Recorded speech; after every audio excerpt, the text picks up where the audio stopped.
as you know, I love using plot grids to outline my books.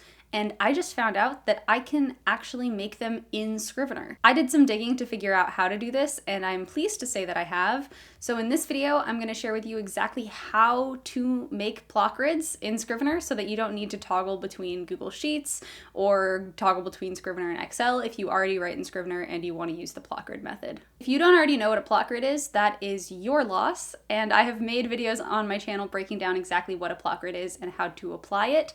So if you are a supercharged outliner, you love plotting, and you can't fathom what it would be like to write a book without having a very fleshed out outline, go check out my videos on plot grids. This outlining tool has absolutely changed my life and made my process so much easier. Very short version of what a plot grid is that it's an outline that exists on a grid format. So instead of being a linear outline that is all written in, say, Microsoft Word that you scroll up and down, a plot grid exists on a grid. So every column of the grid corresponds to a plot or subplot in your book, and every row corresponds to a different chapter. I absolutely love using them because it allows me to see my book from a bird's eye perspective, which is really hard when I'm scrolling up and down a very long, unwieldy outline. Now I'm gonna share with you my screen, and I'm just gonna walk you through this Scrivener tutorial. I'm gonna use the manuscript that I've been working in for the past couple months as an example. This is a draft 2 of a book I started working on in March, and I did not use this outlining method to outline this book because I literally just learned about it last week, but I'm just going to use this as an example. Sorry, I know I just got really close to the camera, but my computer is very close to the camera, and so I have to actually look at what I'm doing in order to do this and explain it to you. So this is Scrivener, this is the interface, and the first thing that you have to do is you have to go over here to the outlining tab. In the outlining section, it will list every single folder that you have as like a separate little bucket, and you see like it's all corresponding, like the prologue is here, chapter 1 is here, chapter 2 is here, etc. Make sure you're also clicking on manuscript in order to see all of these things, because if you click on prologue, it will just show you your synopsis for prologue. So click on manuscript, then click outline. So in all of these different buckets, I write a synopsis of what my chapter is about.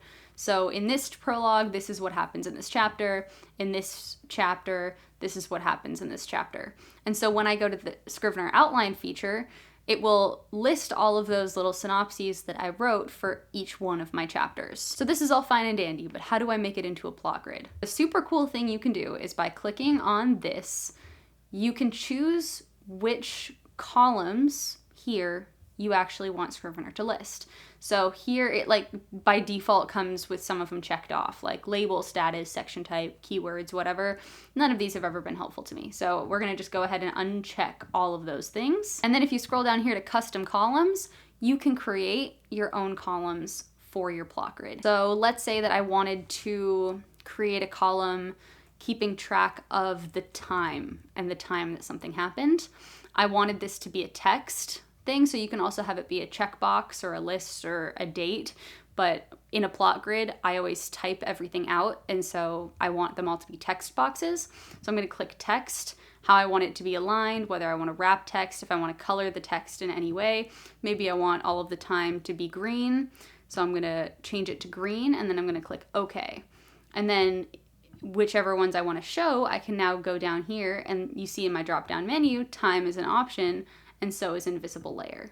So now I have those columns available, and I can drag them to the left, and then I can actually start typing. So let's say this happens on Wednesday, and then the text is green. And then for the invisible layer, I really like using invisible layer because I read this book on writing once by Maxwell Alexander Drake. It was called Dynamic Story Creation.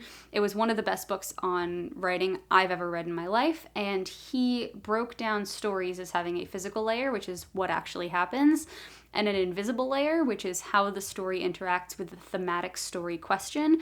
And he broke down in the book how all stories are really retellings of the same, like, 7 stories. Like, they might be about different things on a physical layer side. Like, Finding Nemo is a very different story than that movie Gifted, where Chris Evans plays the single dad to the really smart kid. But both of these stories are about parenting and about parents coming into their own. And so on a physical layer side, it's about, like, the Marlin going and finding Nemo, but On an invisible layer side, it's really about Marlin's quest to allow Nemo to self-actualize and learn to let go his like iron parenting grip. And so I really like to track the invisible layer.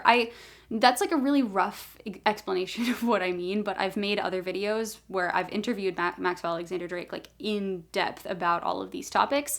And so I can link those in the description if you're curious about learning more about the invisible layer. That was a tangent. We're going back to the Scrivener thing. But then I can type in here how the prologue relates to the invisible layer. And so, I don't actually know that off the top of my head, but I would be able to put my answer in there. And I can fill in the rest of the columns by creating more custom columns. So let's say I wanted to track Eden, who's my main character, her character growth over the course of the book. If I wanted to wrap text, I use colored text. I don't know, I can use purple. I just like kind of feel like that would be her favorite color. And actually, it's not. Her favorite color is yellow, but yellow is hard to read. But we're going to do it anyway because this is an example. So we're going to create that too, and then we can put Eden's character growth up in there. And then we can see the whole thing. And she is not actually in the scene, so we're going to put a dash, and then it turns yellow. So by doing that, you can create an entire plot grid directly in Scrivener, and I think that that's super cool. So thank you so much to the commenter who clued me into the fact that I could do this with Scrivener. I feel like I'm learning new things that I can do with Scrivener all the time, and it's very exciting. It's such a powerful platform. But that's all I wanted to share in this video. It was a very quick video, just a short little tutorial on how to actually do that. I hope that it was helpful to you. If it was, I would be super grateful if you could like it and also subscribe to my channel. My name is Claire Fraze. I am the author of the 5-book paranormal thriller They Stay series, and book 1 in my series, They Stay, won the grand prize at the Writer's Digest 2023 Self-Published Book Awards, which I'm very proud of it for. If you use Scrivener, what is your favorite thing that you can do with Scrivener? I'd love to hear more tips and hacks in the comment section.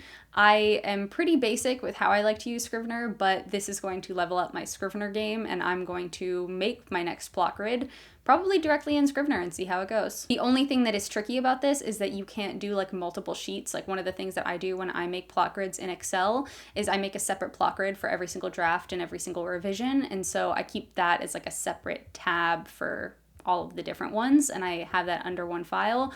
I don't think that you can do that in Scrivener. I think it has to be like the plot grid that you use for that book, but it might be totally fine for your workflow. I hope you have a good week, everybody. And as always, happy writing.